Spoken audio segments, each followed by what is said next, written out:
Jiayi Daling City Hospital staff starts to vaccinate seniors who are over 85 years old. City volunteers and team members in Malaysia purchased medical equipment for a local hospital. Welcome to Diet Headlines. I'm Siri Su. Thank you for joining us. In Jiayi, it is estimated that there are between 9,000 to 10,000 COVID-19 vaccines for seniors who are over 85 years old. Daling City Hospital is responsible for 4 sessions of vaccination shots provision. The medical staff has started to plan the vaccination procedure a week ago, hoping to quickly vaccinate the seniors. Early in the morning, seniors over the age of 85 have come here. This is the first day of Daling City Hospital providing vaccinations in a community vaccination station.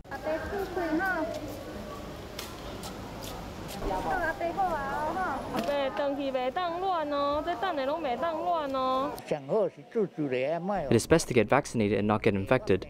It is best to prevent infection. We finally got the vaccines. The pandemic is very serious, and we worry for her. Daling City Hospital has started to plan the flow line and manpower since a week ago. There's also the wheelchair area for seniors who have mobility issues. Basically, we let the seniors sit down and not move. After the doctor's assessment, we will use the carts to bring the vaccines to them and help them get vaccinated. After that, we will let them race outside. We plan to hold 4 sessions to serve 1,000 people. Yesterday, we did a survey and found that between 600 to 700 seniors over the age of 85 will come today. We hope that the service can run smoothly today. The medical staff provides vaccination shots to seniors with sincere care, decreasing their risk of being infected. During the pandemic, Taichung City Hospital established rapid screening stations, which ended on June 12th.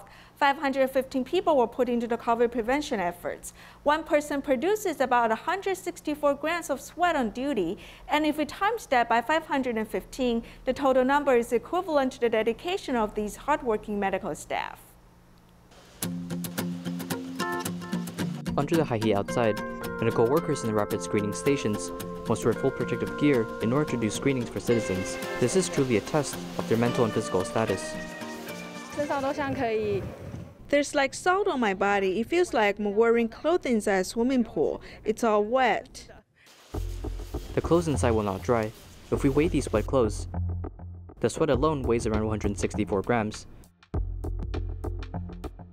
On June 12th, 515 medical workers have poured in their efforts as the love weighs over 84 kilograms. The 84 kilograms of sweat isn't just a number. It represents the weight of effort, responsibility, and hope. One mission, we must do this together, and our mission is to protect everyone. Under the pandemic, no one is excluded from medical workers' care. Let us thank them for their hard work. After graduating from TCU, Zhang Zherui chose to serve at Daling City Hospital's emergency department. He started to support dedicated wards in June. Although there are many challenges doing work, he's willing to dedicate himself.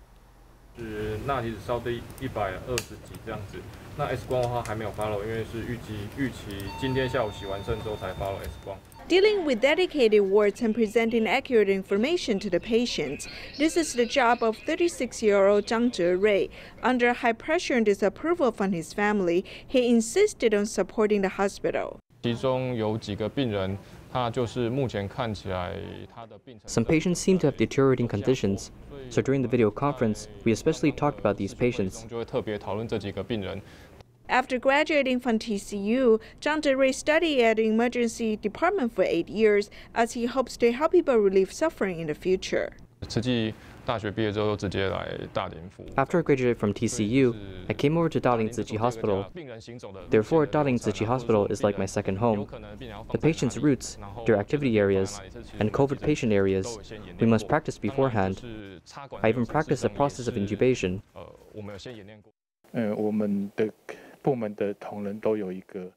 We share the same ideals in our department. In tougher times, our emergency department must be stable in the hospital. Working in the front line, Zhang Zherui is willing to pour in all his efforts against the virus, helping more people in need. At the end of last month, Taipei City announced the recruitment of a specialized taxi fleet. These taxi drivers are responsible for transporting confirmed patients. They work 6 hours a day and wear protective gear all the time. Although the work is high risk, it is not the way out for taxi drivers. At the empty Taipei main station, taxi drivers have waited for a long time and finally there were passengers getting in. There's no passenger at all now. Sometimes I need to wait 1 to 2 hours for a passenger. It's fine as this is my own car. For those who rent the car, many of them may have returned it to the dealers, who should be in a more difficult situation than taxi drivers, as they have many cars that no one rents because you can't even earn fuel cost in a day. Taxi drivers can only earn $10 to $14 a day, and many of them can't bear it. Some simply changed jobs, while others decided to join a dedicated team. Putting on a full set of protective clothing proficiently, Mr. Xu joined a taxi fleet specializing in transporting asymptomatic or mildly ill COVID patients in Taipei City. The government has a subsidy of around $125 a day. Not many drivers are willing to take these COVID-confirmed passengers. As I was an ambulance driver before driving a taxi, I thought that in fact the nature is quite similar, so I just gave it a try. After taking all precautions, I found that it's actually quite safe. After taking off the heavy protective clothing, these specialized taxi drivers were finally able to drink water. They went to work for 6 hours a day. Before starting the job, they have also received relevant training. Our drivers all receive half-a-day training, and the cars are dedicated to drive COVID patients. After completing their duties every day, there will also be chemical corps to carry out disinfection at designated points. 现在外面33度，加油！ Knowing that the passenger is COVID confirmed, these specialized taxi drivers voluntarily joined the front line. In addition to supporting the family, it is also important to safeguard the people of Taiwan.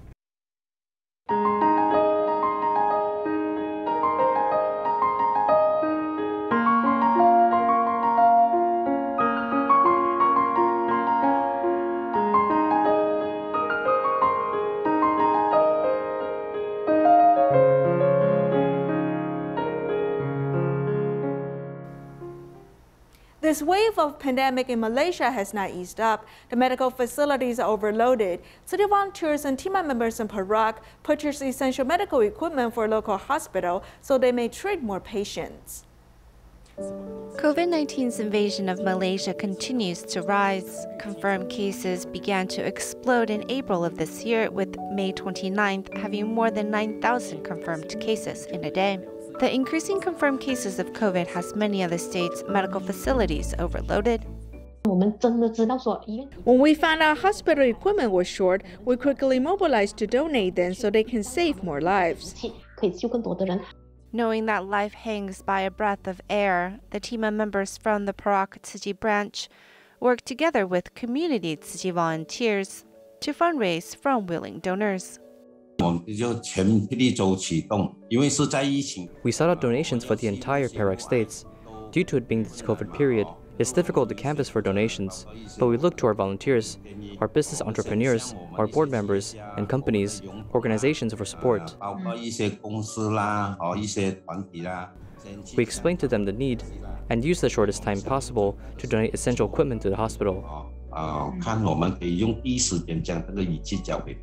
With the vow in mind, there is strength in words. The Perak Tzu Chi branch team of members and Tzu Chi volunteers gathered the funds and donated the equipment to Teluk Intan Hospital in just 1 week. I am actually touched and grateful for the donation.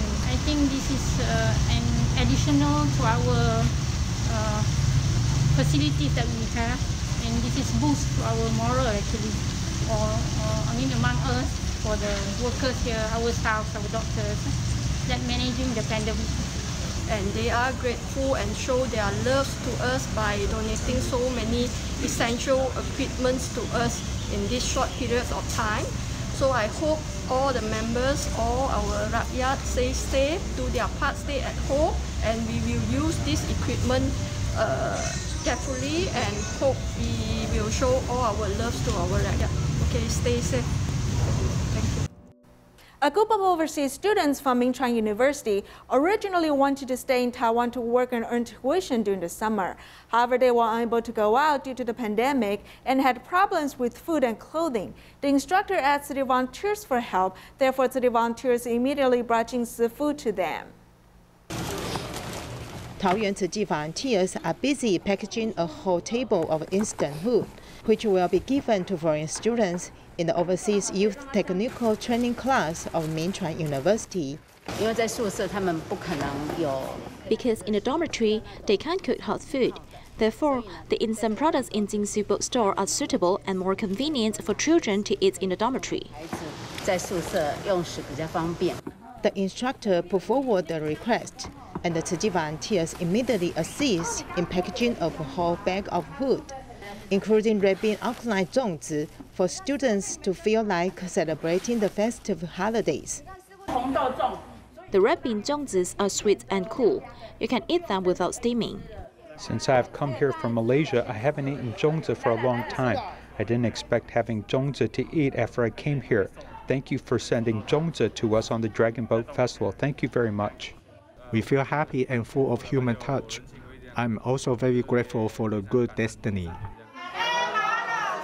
Although the overseas students in Taiwan have no family to accompany them during the holidays, the bags of gifts have temporarily relieved everyone's homesickness.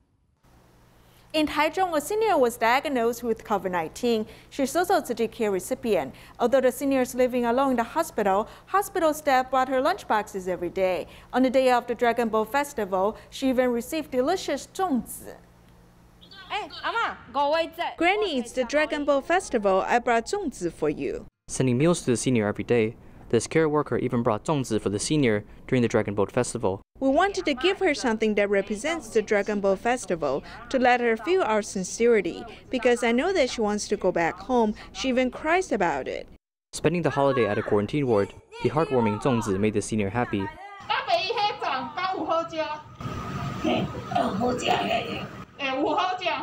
The senior spends her time at a quarantine ward during the Dragon Boat Festival, and it's heartwarming for her to receive zongzi from hospital staff.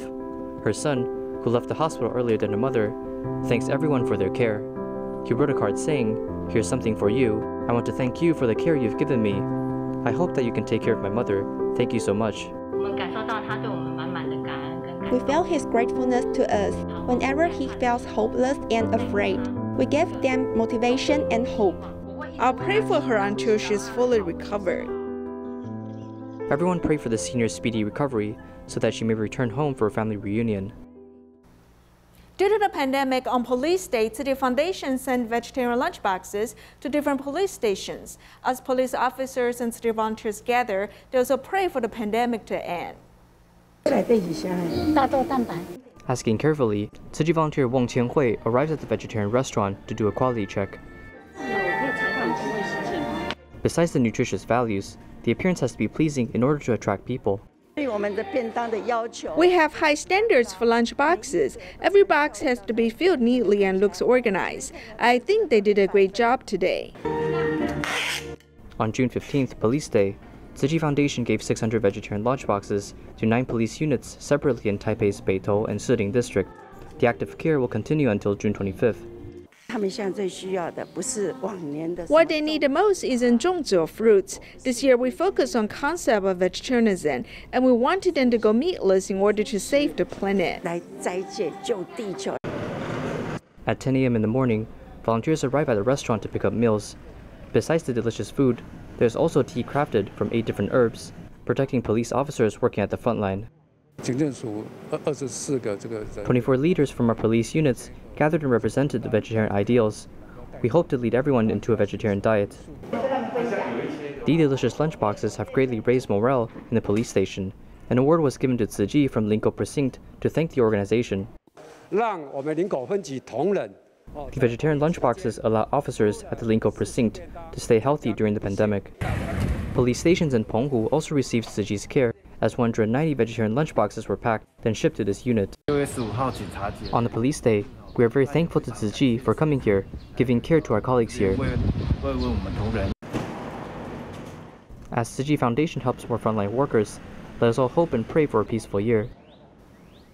In China, 80-year-old Ye Tongxiu lives alone in Fujian. She lives by scavenging and receiving a subsidy from the government. More than a year ago, city volunteers started to care for her. Therefore, Grandma Ye began to save the money into the coin bank to be donated to Tzu Chi.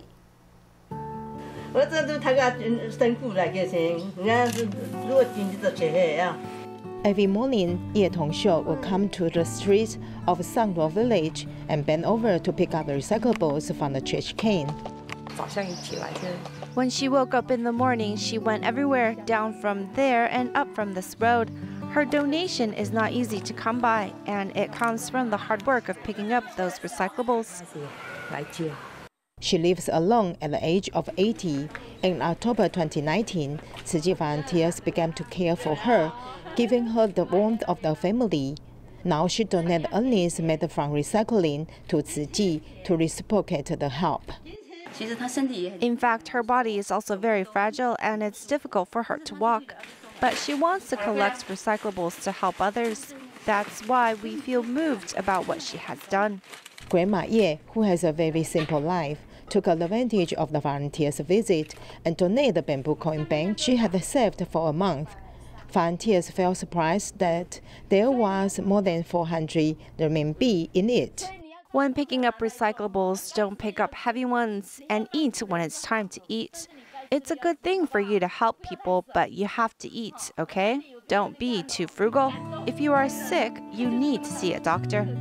Everything the volunteers said meant their love and care to Grandma, and this concern will always accompany her. Death is not terrible. The only terrible thing is not accomplishing what you want before it is too late. In our special series of reports, we look at how we can grow strength from grief after we say goodbye to a loved one.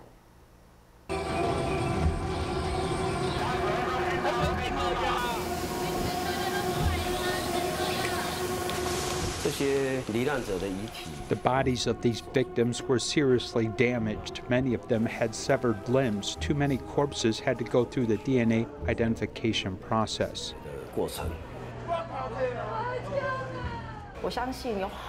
I believe that many people see their relatives in this damaged state and may not be able to accept it. Our early predecessors dealt with it testily. The whole wound would look like a centipede. I was thinking in my heart, why can't we make it look like more beautiful?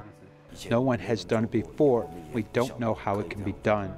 With the Penghu air crash and Kaohsiung gas explosion, the total number of the victims' remains restored was 76, and they were named the group in memory of them. The most important thing is soothing the hearts of family members so that they can see their relatives and even touch him to talk to them, not that they can be simply identified. Some people may think it makes sense to do cremation within a few hours, but I really think that the last impression is very, very important. What we want is to connect the memories of life and death.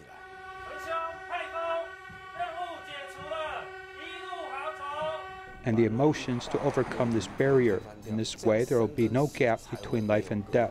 They can live in our hearts forever. The last look is very important. First, you must make them complete. We use needles, skin wax, and other things to help fix their broken parts. To deal with the remains well, we must treat the deceased as relatives.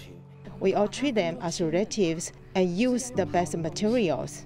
When I examine the wounds of the remains, I look at it from the deceased person's point of view, not just feel sad, but their regret, and these emotions will come out. Through this process does not seem to be directly related to the restoration of their remains. I try to understand the state of mind of the family, the state of mind of the deceased, and try to think of the best way possible to restore them. I seek the most suitable materials to help repair or rebuild their bodies.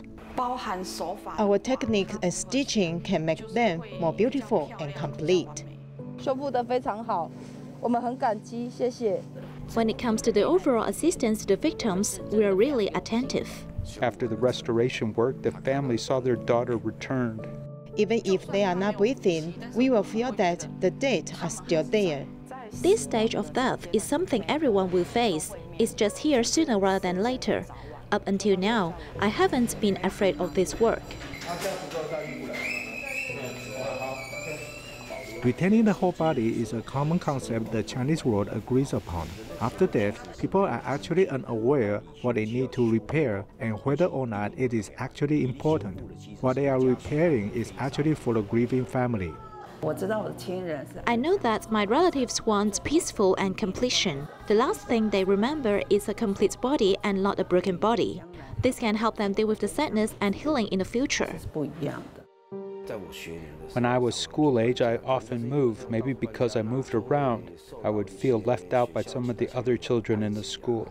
His head is always very clear. He just chooses a more dangerous path. In a week, I would probably go to class only 3 days. My mother may go to school 5 days, and every day have to go to school to apologize to others. 8 or 9 good friends will go out and do something together. I kept committing crimes, making mistakes, and being arrested again and again. When I met Cho Shou-e in Tainan prison, she was in her 50s.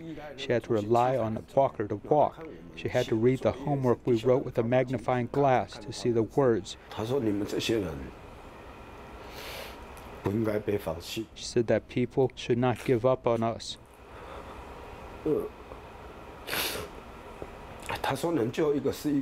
She said that one person after another can be saved.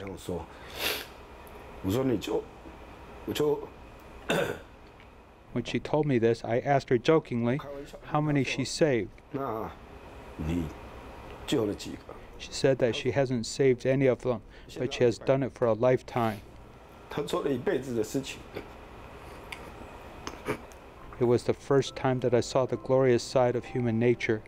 It appeared to me from this person. I wanted to say in my heart that I would also like to be a person like her in the future. I think it's quite impressive what he has done. With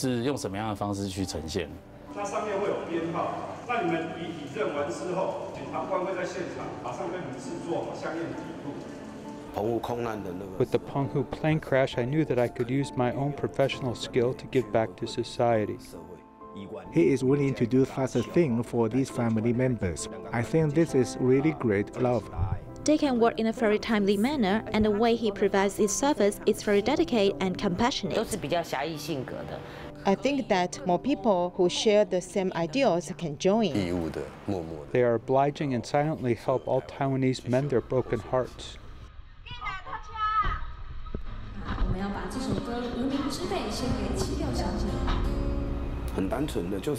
Simply put, where there is a need, we'll accompany them the last mile.